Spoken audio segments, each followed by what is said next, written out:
கும்பராசிக்காரர்களுக்கு 2026வது வருஷம் ஒரு பெரிய மன நிம்மதியையும் மன தெளிவையும் தரக்கூடிய வருஷமா அமையும் அப்படின்னு சொல்லலாம். அதுக்கு காரணம் ஜென்ம சனி உங்களுக்கு வருஷத்தோட தொடக்கத்துல மார்ச் 6ஆம் தேதி விலகுது. ஜென்ம சனி காலம் கிட்டத்தட்ட 2.5 வருஷமா உங்களுடைய உடலையும் மனதையும் ஆக்கிரமிச்சுக்கிட்டே இருந்துச்சு. இதுல கும்பத்துக்கு எப்படின்னா எல்லாம் இருக்கும், நிம்மதி இருக்காது. அந்த நிம்மதின்றத நம்ம எந்த கடையில போய் வாங்குறது அப்படின்னு தான் போராடிக்கிட்டு இருந்தீங்க. உண்மையை சொல்லணும்னா நிறைய நம்பிக்கை துரோகம், நிறைய ஏமாற்றம், நிறைய மன உளைச்சல், நிறைய வலி எல்லாத்தையுமே அனுபவிச்சுங்க.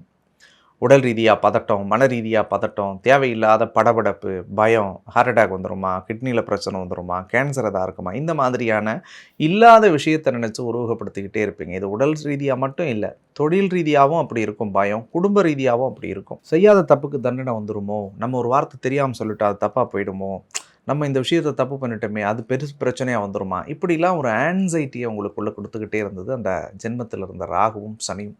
சனி விலகிறது அதில் பாதி அளவுக்கான அழுத்தத்தை நிச்சயமாக குறைப்பாங்க. அப்போ உடம்பும் மனதும் ஓரளவுக்கு கடவுள் புண்ணியத்தில் தெளிவடையும் அந்த சனி விலகிறதுனால.